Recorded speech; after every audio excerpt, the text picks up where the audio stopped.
नमस्कार दोस्तों, स्वागत है आप सभी का एक बार फिर से। दोस्तों सच्ची श्रद्धा से कमेंट्स में जरूर लिखे हर हर महादेव। दोस्तों सावन का महीना साल 2022 14 जुलाई दिन गुरुवार को पड़ रहा है। बहुत ही शुभ संयोग बन रहा है। ये दिन साक्षात मंगलकारी है। इस दिन आप भगवान शिव की पूजा अवश्य करें। दोस्तों सावन का पहला सोमवार कब है, आइए जानते हैं। सावन के महीने का पहला सोमवार 18 जुलाई को पड़ेगा। इस दिन आप व्रत अवश्य रखें। भगवान भोलेनाथ आपकी सभी मनोकामना अवश्य पूर्ण करेंगे। दोस्तों सावन की समाप्ति होगी 12 अगस्त को और रक्षाबंधन का त्योहार मनाया जाएगा 11 अगस्त गुरुवार के दिन। सावन की समाप्ति होने से एक दिन पहले रक्षाबंधन का पर्व मनाया जाएगा। दोस्तों लेकिन क्या आप जानते हैं, सावन के पवित्र महीने में 5 गलती नहीं करनी चाहिए। भगवान भोलेनाथ को 3 चीजें सोमवार के व्रत में नहीं चढ़ानी चाहिए। साथ ही साथ 3 महिलाओं को सावन का व्रत कभी नहीं रखना चाहिए। घोर पाप लगता है, घर बर्बाद हो जाता है। तो आइए जानते हैं दोस्तों सावन के महीने में व्रत विधि और शिवलिंग पूजा कैसे करें और क्या क्या गलतियां नहीं करनी चाहिए, चलिए आपको बताते हैं। दोस्तों सावन सोमवार व्रत विधि इस प्रकार है। सावन सोमवार के दिन जल्दी उठकर स्नान करें। इसके बाद भगवान शिव का जल अभिषेक करें।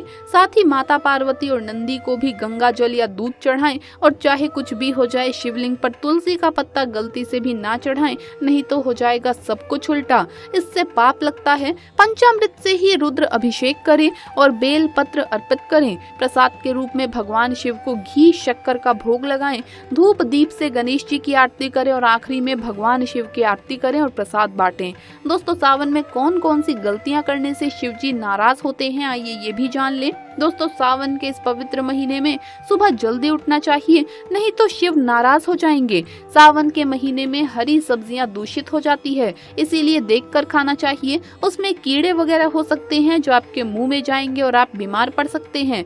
सावन में बैंगन खाने से बचना चाहिए, भगवान शिव नाराज हो जाते हैं। इस पवित्र महीने में पति पत्नी को दूरी बनाकर रखना चाहिए। अगर आप संयम नहीं रखते तो भगवान शिव हमेशा हमेशा के लिए नाराज हो सकते हैं। सावन के पवित्र महीने में घर में रोना धोना नहीं चाहिए, हमेशा खुश रहना चाहिए। भगवान शिव बहुत प्रसन्न होते हैं और आपको माला माल कर देते हैं। दोस्तों सावन के महीने में गलती से भी मांस नहीं खाना चाहिए। मदिरा का सेवन ना करें, लहसुन प्याज भी नहीं खाना चाहिए। दरअसल इस पवित्र महीने में इन्हें खाने से व्यक्ति को पाप लगता है और व्यक्ति नर्क में जाता है। घर में किसी भी सदस्य को चुगली आदि नहीं करनी चाहिए, नफरत नहीं फैलानी चाहिए।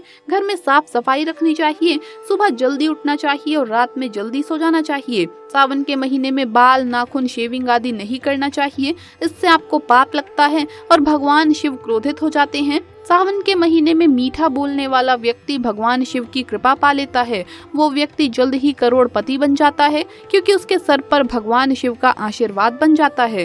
सावन में जितना हो सके गरीबों की सेवा करें, भंडारा कराएं, गरीबों में कपड़े आदि बांटें। भगवान शिव उस व्यक्ति को पल भर में धनी बना देते हैं। दोस्तों चाहे कुछ भी हो जाए, भगवान शिव के पास 5 चीजें गलती से भी नहीं रखनी चाहिए, नहीं तो आपका व्रत टूट जाएगा। भगवान शिव होते हैं नाराज, तो चलिए जानते हैं। नंबर 1, जहाँ रखा हो शिवलिंग या महादेव की कोई भी प्रतिमा तो वहाँ पर भूल कर भी चप्पल जूते लेकर नहीं जाना चाहिए। जरा सोचिए, जब आपके कमरे में कोई चप्पल लेकर प्रवेश करता है तो आपको कितना क्रोध आता है। इसी कारण महादेव भी आपसे नाराज हो जाते हैं और आपको मिलने वाला फल नष्ट हो जाता है। ऐसे में मंदिर में नंगे पांव ही प्रवेश करना चाहिए, क्योंकि चमड़े की चप्पल हमेशा अशुद्ध रहती है। इससे देव शक्तियां नाराज होती है।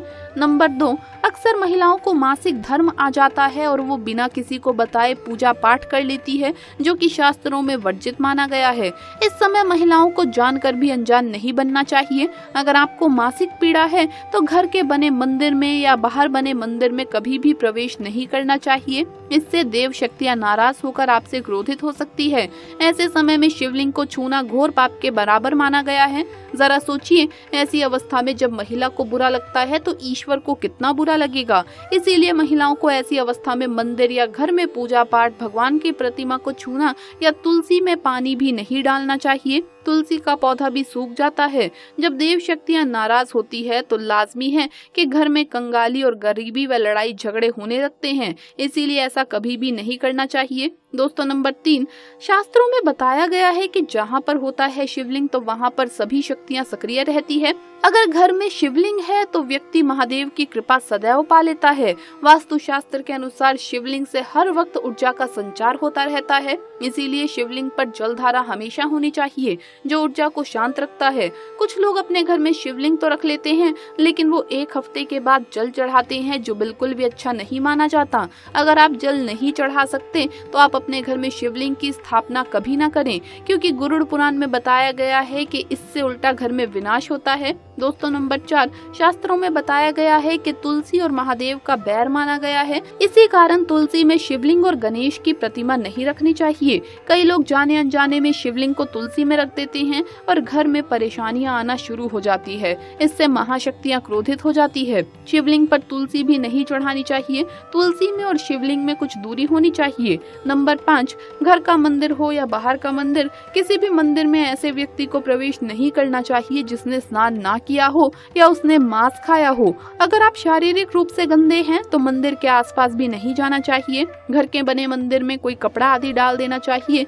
जरा आप ही सोचिए कि आप मांस खाकर या बिना स्नान किए भगवान के पास जाएंगे तो क्या वो आपसे प्रसन्न होंगे? बिल्कुल भी नहीं। वो आपसे क्रोधित हो सकते हैं और आपसे नाराज हो जाएंगे। शास्त्रों के अनुसार इसे घोर पाप माना गया है। इससे व्यक्ति नरक में जाता है। ऐसा दुष्ट स्वभाव मनुष्य की बर्बादी का कारण माना गया है, इसीलिए ऐसा ना करें। ईश्वर के सामने हमेशा नहा धोकर मन पवित्र लेकर ही जाना चाहिए। इससे सभी शक्तियां आपसे प्रसन्न रहती है। इसी के साथ ही क्या आप जानते हैं, सोमवार के व्रत में ये फल कभी नहीं खाया जाता। अगर आप गलती से इस फल को खा लेते हैं तो जिंदगी भर भगवान शिव के क्रोध का सामना करना पड़ता है। आपका व्रत भंग हो सकता है, यहाँ तक कि आपके परिवार पर कष्ट आ सकते हैं। कम से कम सोमवार के व्रत में ऐसा पाप कभी ना करें। नंबर 1, सोमवार का व्रत हो या सावन का, आपको नाशपति नहीं खानी चाहिए। दरअसल इस फल का नाम ही नाश यानी नाश करने वाला होता है, इसीलिए इस फल को व्रत में नहीं खाना चाहिए। व्रत आदि को छोड़कर किसी और दिन आप कभी भी इसे खा सकते हैं, लेकिन अगर जिस दिन आपका व्रत हो उस दिन नाशपति का सेवन नहीं करना चाहिए। भगवान को भी नाशपति नहीं चढ़ानी चाहिए। नंबर 2, कुट्टू या सिंघाड़े का आटा खाने से भी आपका व्रत टूट सकता है। आपको बता दें, लंबे समय से रखा हुआ आटा आपका व्रत भंग कर सकता है। दरअसल पुराने आटे में घुन आदि कीड़े वगैरह पड़ जाते हैं जो ठीक तरह से दिखाई भी नहीं देते। ऐसा आटा खाने पर दरअसल आप मांस का सेवन करते हैं और व्रत में कीड़े खाना घोर पाप के बराबर माना गया है और आपका व्रत भी भंग हो जाता है। व्रत में ताज़ा आटा खाना चाहिए। लंबे समय से रखे हुए आटे में कीड़े पड़ जाते हैं, ऐसा कभी ना करें।